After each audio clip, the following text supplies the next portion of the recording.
Hi guys, happy Sunday. Clearly it's a beautiful day outside because you can hear the motorcycles out.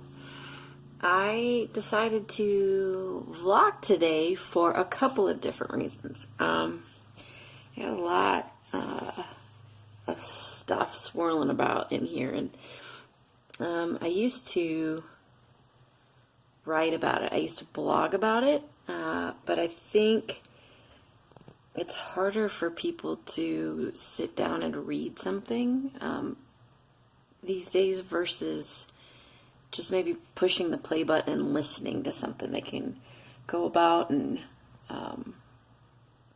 do their dishes or their laundry or put the earbuds in while they're walking, and I think it's just easier to do it this way.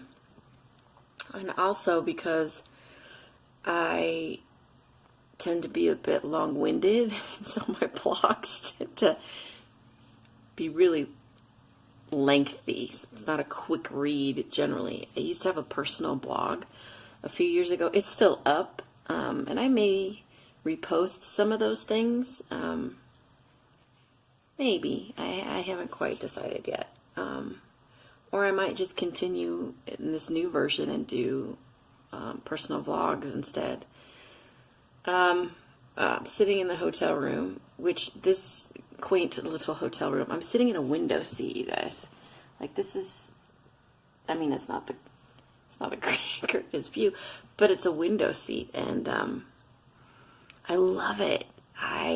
When I was a little girl in the house, one of the houses that we lived in when I was in grade school, it was a really small white house, and the upstairs was like this long open area. You came up the stairs, and they were very creaky stairs, but if you knew where to step, and if you grabbed onto the railing in a certain spot where you put your foot, you wouldn't create noise, and you could go downstairs and sneak snacks and stuff out of the refrigerator without your parents knowing. But I never did that. Anyway, so the house,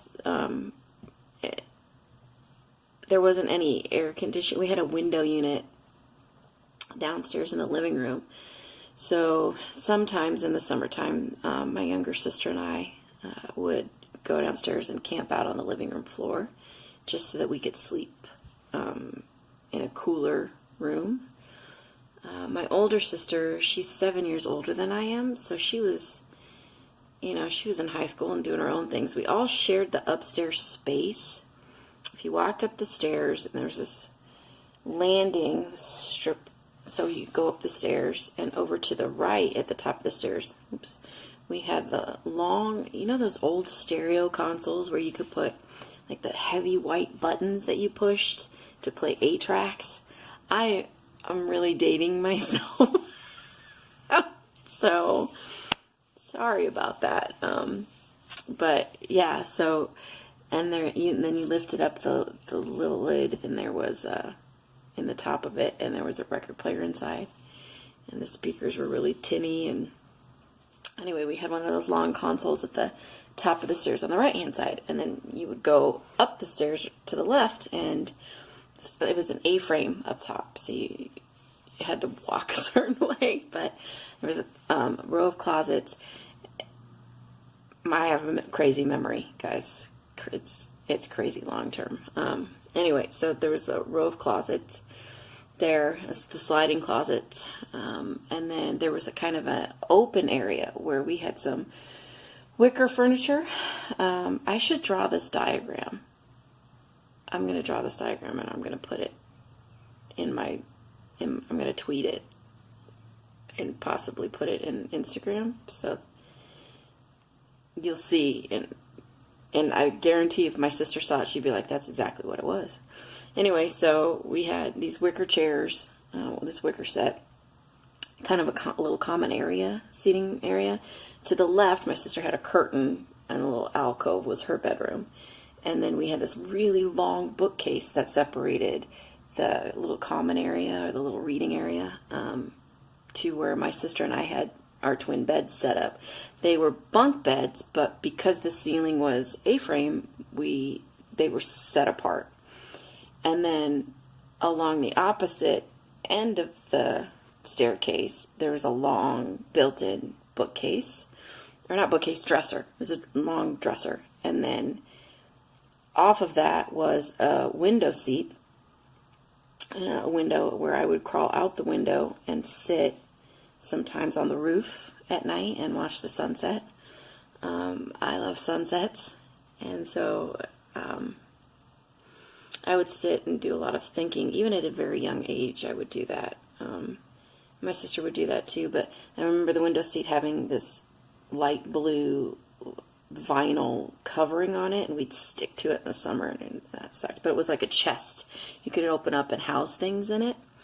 I couldn't tell you what was in that, but I just remember the layout of that. And in the summer times, not even in the summer, when it got lighter out, you know, when it stays lighter longer at night, we had to go to bed early, really early when it was still light out, and that would bother me and bother my younger sister. And so we would stay up and talk and laugh and play sock baseball.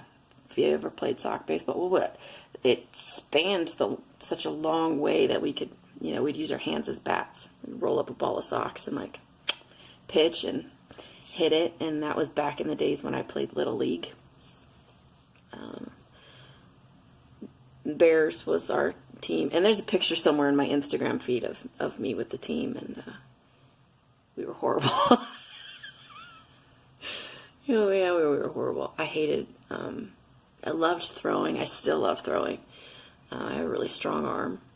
Still have a really strong, I'm ambidextrous, but I just eat and write and shoot left-handed, but I do everything else right-handed.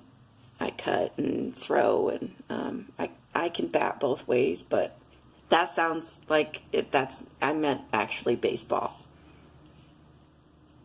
I bat for one team. I'm straighter than an arrow. It's very heterosexual, contrary to what people might think. I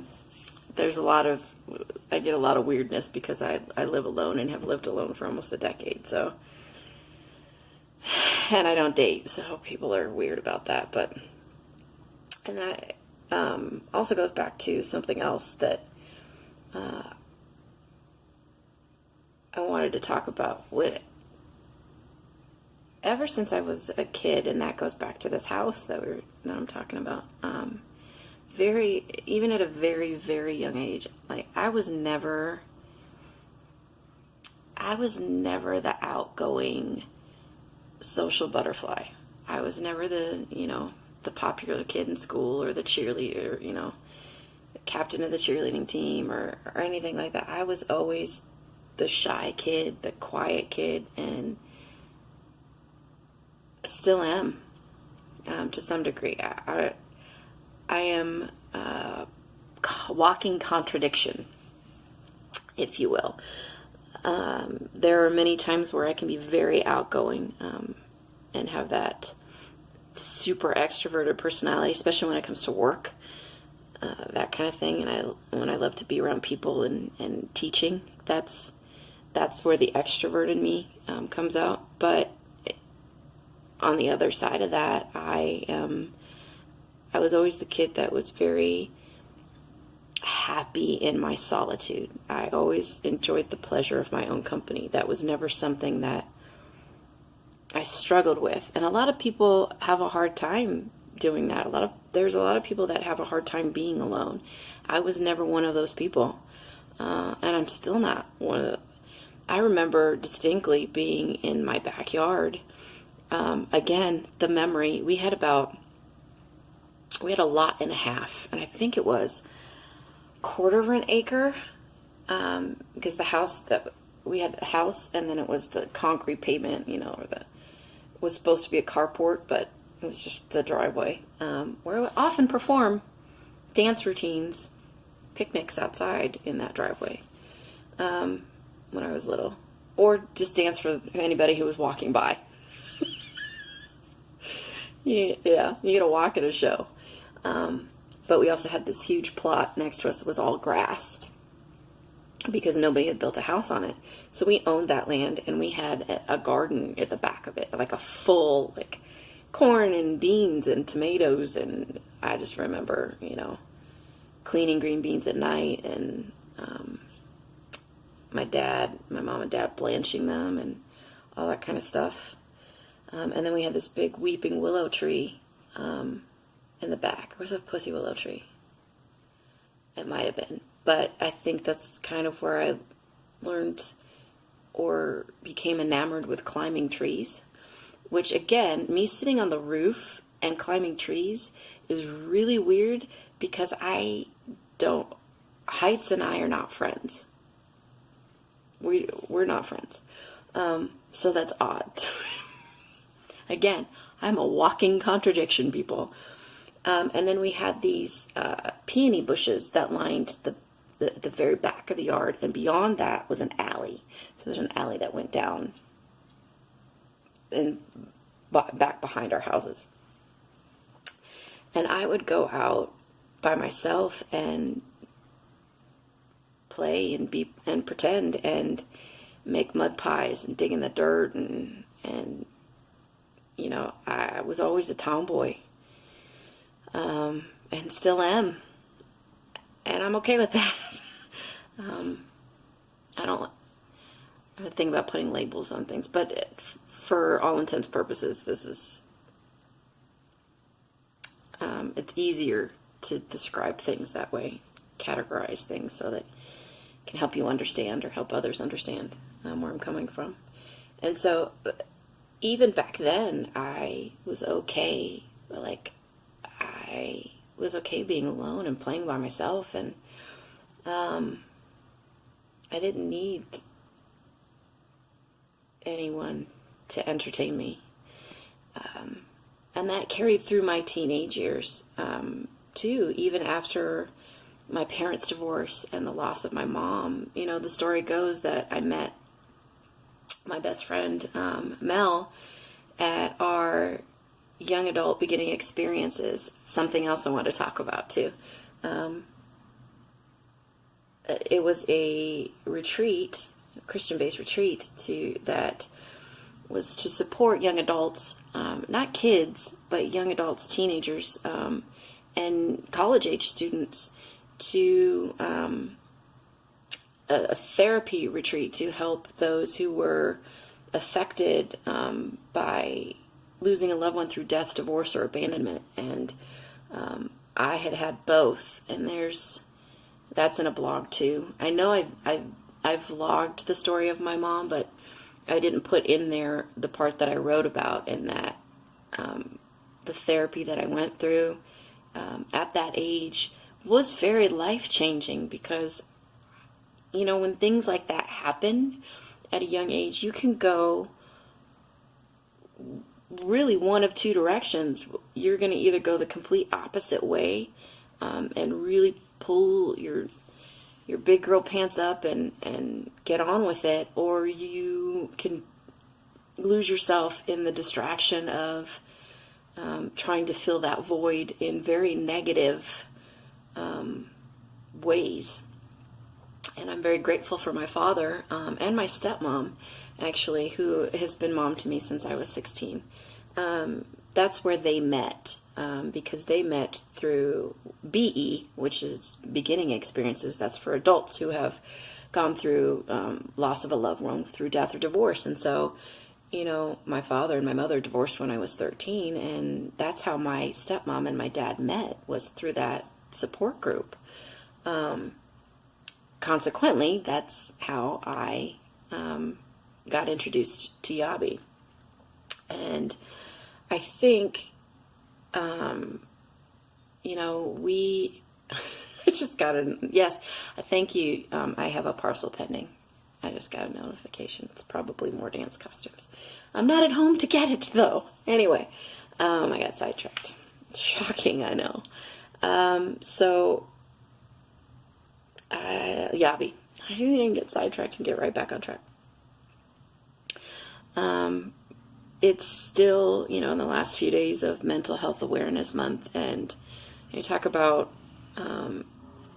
why mental health means a great deal to me, and to focus on that is, it's not just because my best friend suffers from severe anxiety and depression and agoraphobia, and diagnosed bipolar, and that's been a struggle for her her whole life, and she's very brave in coming out and talking about it, and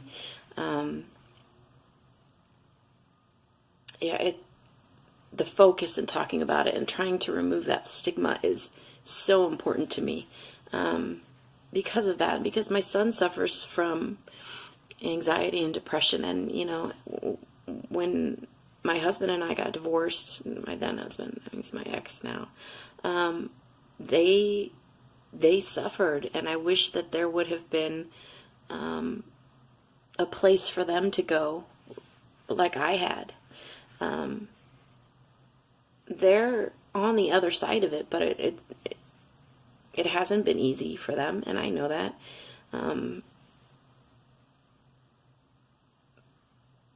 But they're getting there, and every day it's even now, my son will be 20 in July, and my daughter will be 18 in about a week or so. A couple weeks, actually. It's a couple weeks. It's June 5th. Back to Yabi. So that group really changed my life, and it is now pretty much defunct. Like, it's gone away. The people that were running it, we've lost some of them.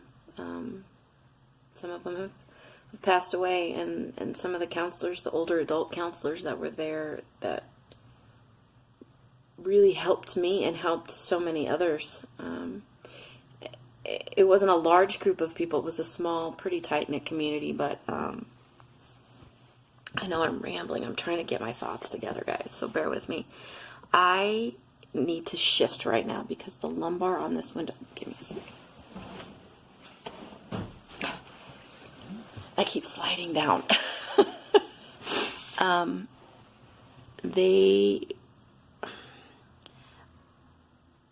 The story goes, back to what I was saying before, the story goes, that's how I met my best friend, and she was an outgoing personality, and if you've ever watched any of our vlogs together, you know what I'm talking about. If you've ever seen, those of you who have followed me for many years, I've been on Twitter for many years, and you guys have watched, a lot of you have watched my kids grow up through social media, and I know some of you are like, I can't believe that they're already graduating. I can't believe, I know, tell me about it. There are days when I miss the babies. I love babies. I do. And I miss that young, youthful curiosity about everything. I got pretty emotional last week because, I sat, and we're going to talk about something else here in a minute. I'll go off about something else, but I have in my mind what I want to talk about. We'll get there eventually. So I'll save what I was just going to say about my kids, for that part of my vlog. Back to Yabi. The story goes that she found me sitting on the hearth of a fireplace, away from everybody else, and just being alone and watching and staring into the fire, because I like to do that too. It's mesmerizing how the flames dance. Not in a pyro kind of, like, I'm not that. They were just pretty. I pay attention to things like that, just like I absolutely love being near bodies of water. I'm not a great swimmer, but water, I draw inspiration from it. It's calming to me, so anytime I can be near a body of water, there's peace there. Anyway, so that's how we met, but I would very much, everything happens for a reason. I have said that before, and I'll say that to the day I die, that we may not know at the time what that reason is, but in time, the reason will reveal itself. That is like my life's motto. And all this stuff that's happening with the studio, and I still can't talk about, like, some of you may have watched my Instagram live and may know what's going on, and at some point I might be able to talk about it publicly, but there's things that I can't talk about, the things that are happening outside of my studio that are affecting my business and my livelihood. And it's frustrating. It's so frustrating because I worked so hard to get to open it. 20 years I've tried to do it, and I've moved so much, and so much has happened in my life that I just never really did it. And I finally just decided to do it last year in Indiana, of all places. That's not my home. I don't have a home. I've never lived anywhere that felt like home to me, ever. I spent many, many years in Iowa. That's where I went to school, mostly. Went to kindergarten in Germany on the Air Force Base, but I spent many years in Iowa going to school, 12 years of Catholic schooling, and I would consider myself more spiritual and Christian, for sure, but not so much strict Roman Catholic. And there's reasons for that, but I won't go into that right now. But I have a very strong faith, but more spiritual than anything. Again, sidetracked, and I don't know where I was going with this. I really don't know where I was going. And but to tie it back to Yabi. The studio. That's where I was going with it. And everything happening for a reason. I may have a new home for the studio next year. I may be in the same place for the studio next year. Or I may have to let it go.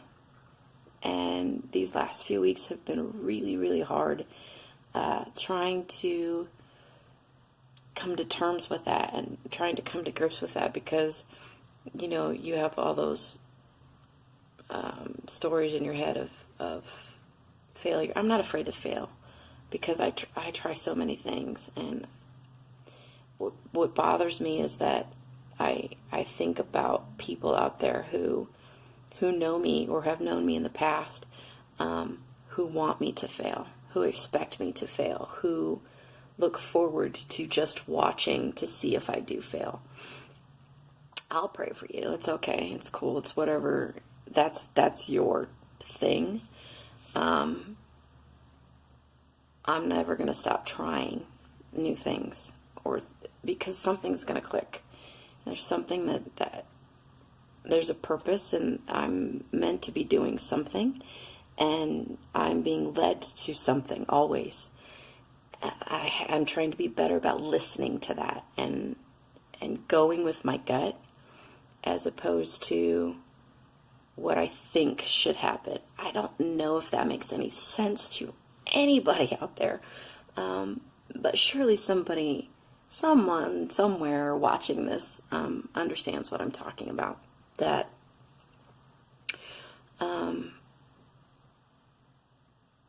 you know, you think life is supposed to happen one way, so you do things that you think you're supposed to, or you want, as opposed to listening to being still enough to listen and to your gut and to trust that instinct.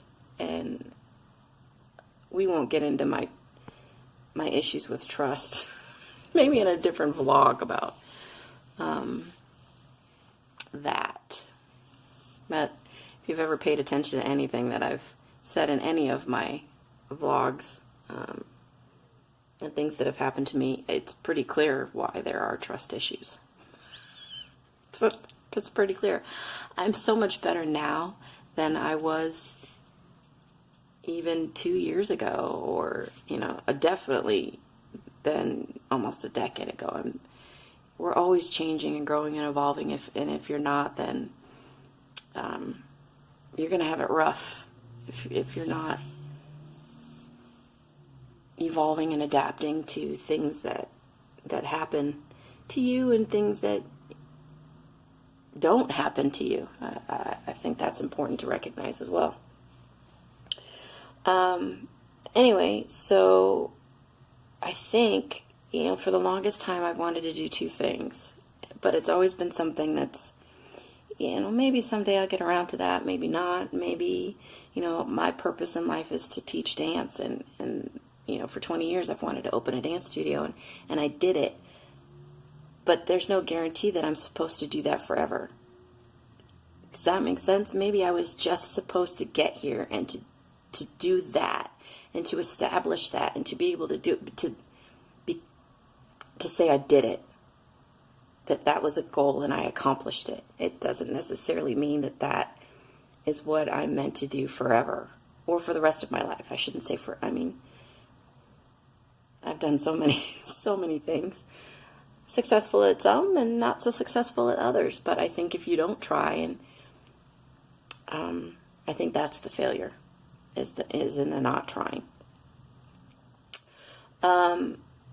But I wanted to do two things that I feel very much like it's pulling me in that direction now. I wanted to start a nonprofit to help those women who have been in domestic situations to have a safe place to stay and to get the counseling that they need, and just to get back on their feet and have support. And I've met this amazing lady, Cara Kelly, and I'll talk about her in a minute because that leads into something else. I'm going to come back to her, but we connected through Facebook, of all things, and it was random, but she has the same dream. And when we had a conversation, we had a phone call a week or so ago, but it was an amazing, positive, uplifting conversation. And when you find like-minded people, I believe that you need to hang on to that and nurture it. And if it feels right in that connection and not forced, or that conversation felt right in the direction that I'm going in, it feels right. And I'm learning to be better about trusting that and that feeling. It's on the flip side, same thing with anxiety and fear. When I feel that, I'm really being better about breaking that down and trying to figure out why or what's going on in my life. But I'm also a very empathic person, and I feel like sometimes the anxiety that I feel is not necessarily my own, but is a projection or something that I'm feeling from people that I care about going through something. Hard to explain if you're not familiar with that, or if you don't believe in a higher power or believe in connectivity. And like, we're all connected, guys. We are.